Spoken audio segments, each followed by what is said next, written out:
अभी आगे क्या लग रहा है केपी मलिक सर, नीतीश कुमार का राजनीतिक करियर क्या लग रहा है कि यहीं से अब समाप्त हो गया या फिर खत्म होने के कगार पर आ गया है? क्योंकि नीतीश कुमार की क्या हालत है पूरा देश जानता है, सब समझते हैं, और अब तो खुले मंच से लोग कहने लगे हैं कि नीतीश कुमार बीमार है। दूसरी तरफ उनकी पार्टी में इस तरह की बगावत हो गई है, तो अब क्या होगा सर? असर क्या देखने को मिलेगा बिहार चुनाव का? सर पर है सर चुनाव।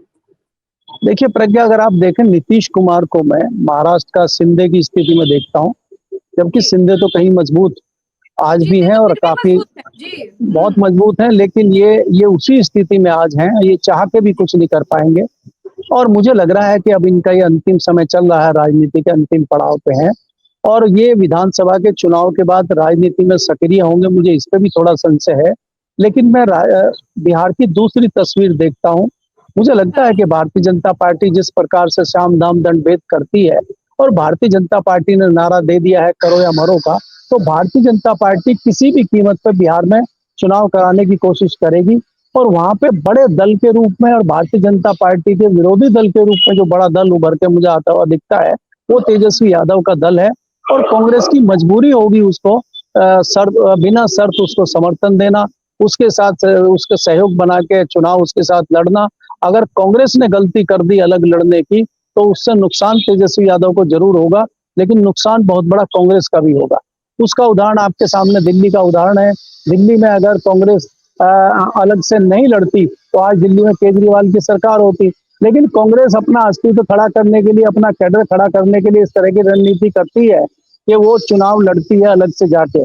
तो मुझे लगता है कि शायद कांग्रेस बिहार में ऐसा ना करे और वो तेजस्वी यादव के साथ गठबंधन में चुनाव लड़े और गठबंधन में कोशिश करे भारतीय जनता पार्टी को हराने की।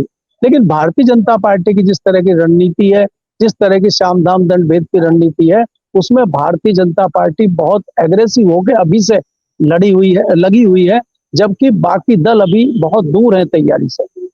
जी, तो ये तमाम सेक्युलर नेता जो बिल के सपोर्ट पे भाजपा के साथ जाकर खड़े हो गए, इनका क्या होगा सर? जयंत चौधरी का क्या होगा? नहीं देखिए, जयंत चौधरी का जो हो गया वो आपके सामने है। जयंत चौधरी ट्वीट भी करते हैं मुसलमानों के पक्ष में और हाँ, भारतीय जनता पार्टी की सत्ताधारी सपोर्ट दल में भी में खड़े जाके हो जाते हैं। खीर भी खा रहे हैं, खीर खा रहे हैं, मलाई खा रहे हैं और सरकार का सपोर्ट भी कर रहे हैं। तो खुद ही आपको उनकी स्थिति समझ में आ रही होगी। मुझे जहां तक जानकारी है और मेरे जो सूत्र बताते हैं, जयंत चौधरी राजनीति में आगे बढ़ना ही नहीं चाहते।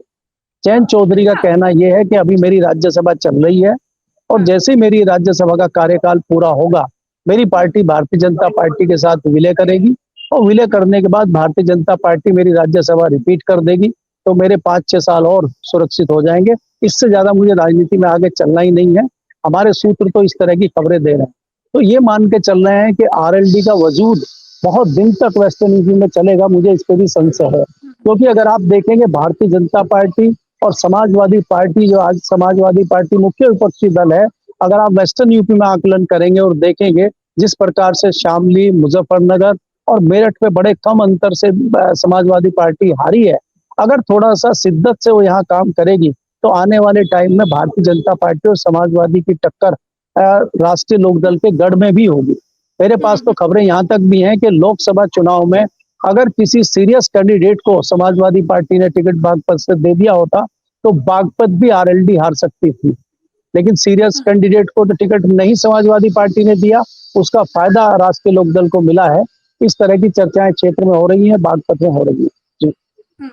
अच्छा, जिस तरह से हमने देखा कि ओवैसी ने संसद में कहा, तमाम नेताओं का नाम लिया, चाहे नीतीश हो, चाहे नायडू हो, चाहे जयंत चौधरी हो, चिराग पासवान, सब इन सब के नाम लेकर कहा कि मुसलमान समाज याद रखेगा कि आपने हमारे हक में आवाज नहीं उठाई थी। तमाम चीजें all India person law board ने तो खुलकर कह दिया कि उम्मीद थी कि नीतीश और नायडू साथ देंगे, लेकिन साथ नहीं दिया। तो अब आपको क्या लगता है कि अगर आज चुनाव हो जाए केपी मलिक सर, तो नीतीश की पार्टी को बिना मुसलमानों के वोट के कहाँ देख रहे हैं आप?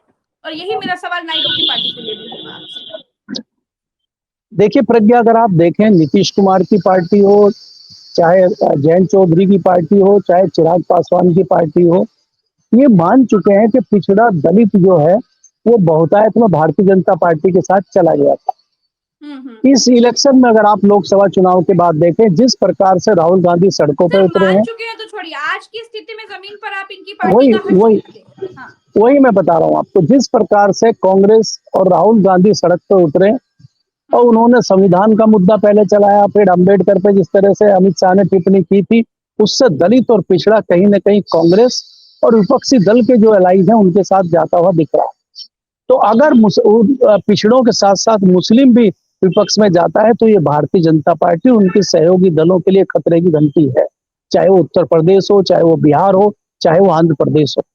आपको ये मान लेना चाहिए कि आंध्र प्रदेश में कांग्रेस दोबारा अच्छी स्थिति में आ सकती है, अगर कांग्रेस इस रणनीति पे चलेगी।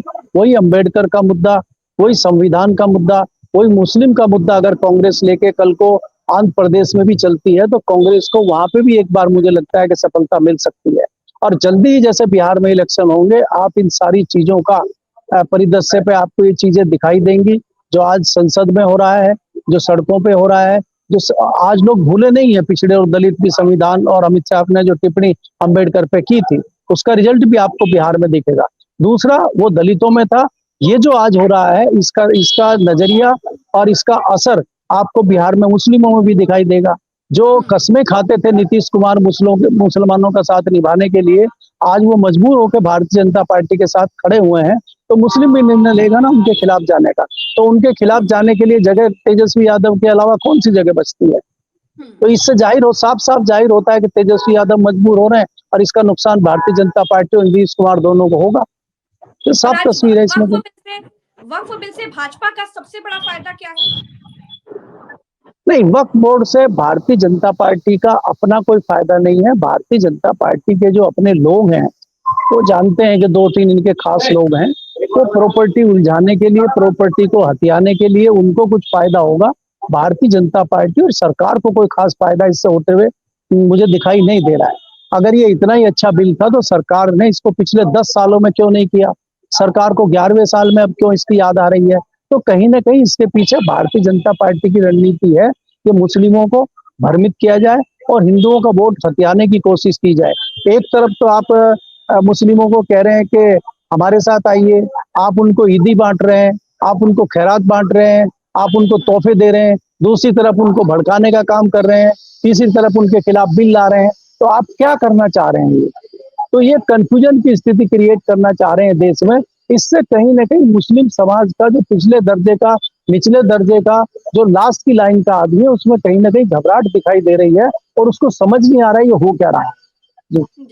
चलिए, बहुत-बहुत शुक्रिया केपी मलिक सर, आपने समय दिया। दर्शकों का भी बहुत-बहुत आभार। तो वक्फ बिल से जुड़ी तमाम खबरें आप हमारे चैनल पर देख रहे हैं। चैनल को सब्सक्राइब करिएगा, वीडियो को शेयर कीजिएगा। चर्चा पसंद आए तो अपनी राय कमेंट में बताइएगा। नमस्कार।